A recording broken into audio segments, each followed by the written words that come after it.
Numéro 19, partons tout de suite en Asie. Connaissez-vous la K-pop? La K-pop, c'est un phénomène musical d'origine coréen. Aujourd'hui, ce genre musical regroupe des fans partout à travers le monde. Comme le rock'n'roll ou le hip-hop, c'est presque devenu pour certains un art de vivre. Faut savoir d'abord que la K-pop, c'est un élément culturel très important en Corée qui est soutenu par l'État coréen.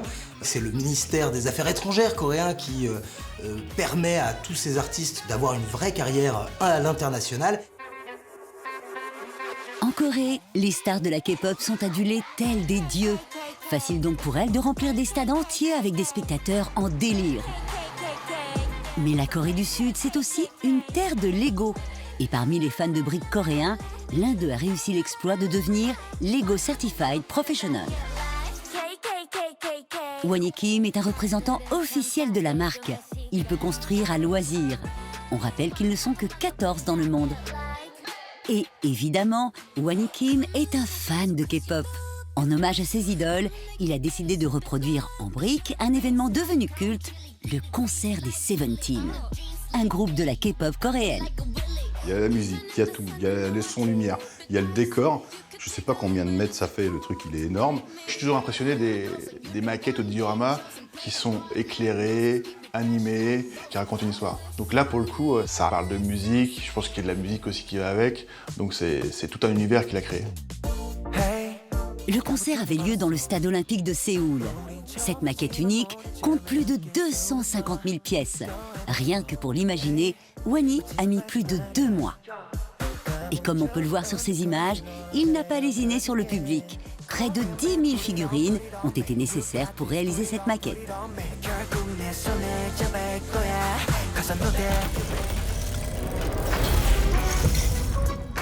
Passons tout de suite au numéro 18 de notre top des constructions les plus incroyables.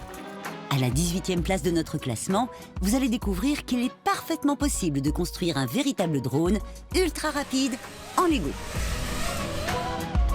Après les avions, les voitures, les hélicoptères, l'humain n'a pas hésité une seule seconde à se lancer dans la création de ce nouvel objet volant révolutionnaire. Petit, maniable, ultra performant et accessible à tous, le drone a changé nos habitudes. Il est absolument partout aujourd'hui et sert à tout. Mais pour certains, il n'est pas aisé de s'offrir un drone comme celui-ci. Encore une fois, c'est ici que le Lego Technique, la gamme Lego pour adultes, intervient pour nous aider. Et on peut voir que finalement, le drone, ce n'est pas si compliqué à construire. Grâce à quelques moteurs, un peu de logique, une bonne télécommande et environ 450 €, tout le monde peut se construire un drone. Et pas n'importe lequel. Cela participe même à des courses.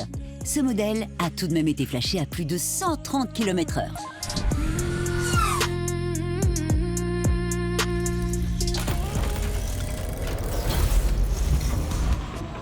Qui n'est jamais allé se faire peur dans ces trains acrobatiques? Qui n'a jamais recherché cette montée d'adrénaline? On parle ici des montagnes russes.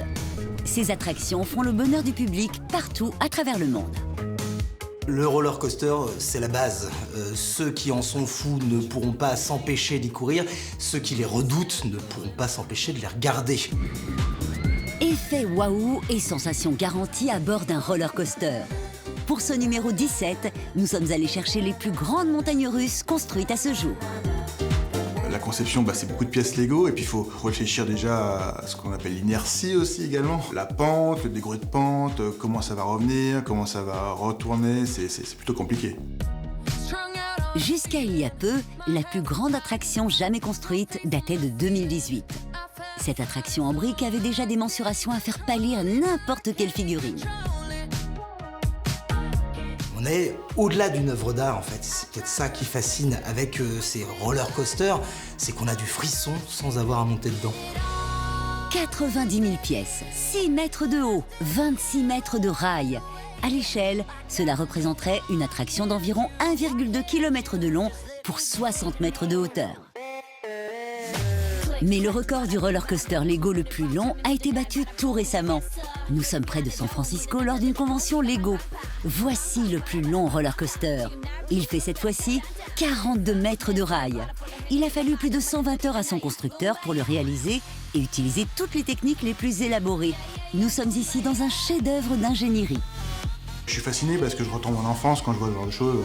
T'as le côté mécanique, ça monte, ça descend, ouais, c'est super.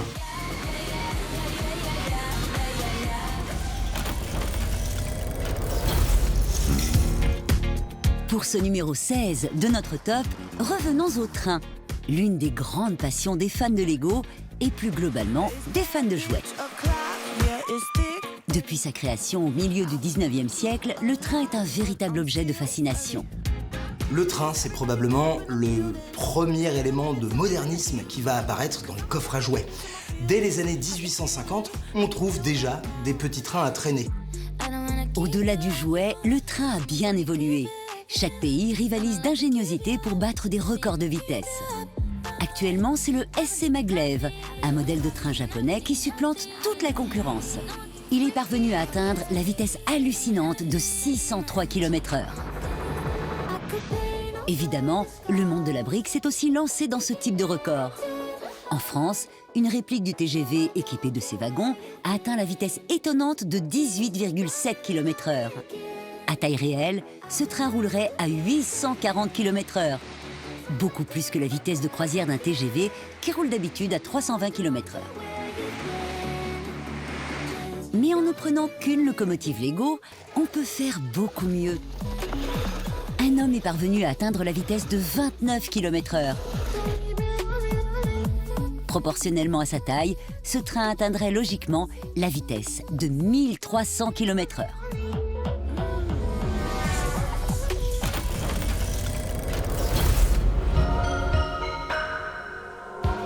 Pour ce numéro 15, nous avons décidé d'apporter un peu de poésie, de raffinement à ce top Lego. Et quoi de mieux pour cela que de faire un petit voyage au Japon. Et plus précisément, au Legoland, basé à Nagoya. Ce parc de loisirs abrite près de 40 attractions. Tout le monde connaît la resplendissante saison des cerisiers en fleurs. Moment romantique par excellence où les rues des cités japonaises se parent de roses durant quelques semaines. Le cerisier en fleurs, c'est l'arbre le plus symbolique du Japon. L'Ohanami, la chute des fleurs de cerisier, c'est un spectacle que des millions de touristes vont voir tous les ans. Pour immortaliser ce moment resplendissant, la marque danoise a décidé de se lancer dans une construction incroyable. Ce cerisier en fleurs totalement fait de briques est une pure merveille. On est sur de la technique, déjà, on est sur du waouh, parce que c'est énorme, et on est aussi sur une œuvre d'art, parce que pour moi c'est de la sculpture. Enfin, qui n'est pas impressionné par ça? Mais attention à ne pas s'y méprendre, c'est un travail colossal. Les constructeurs ont dû assembler plus de 800 000 pièces. Pour le réaliser, 75 designers ont travaillé sans relâche pendant plus de 6700 heures, soit 280 jours. Copier la nature, c'est pas évident du tout. Là, ce qui me surprend le plus, c'est cet aspect organique. Parce que le problème du Lego, c'est qu'il a des angles de 90 degrés. Et pourtant, on est presque face à quelque chose de végétal. Ce cerisier plus vrai que nature fait 4,38 m de haut pour près de 5 mètres de large. Et on imagine à quel point il a été difficile de faire tenir les branches, étant donné le poids des briques. Car au total, cet arbre de plastique atteint le poids hallucinant de 3,3 tonnes.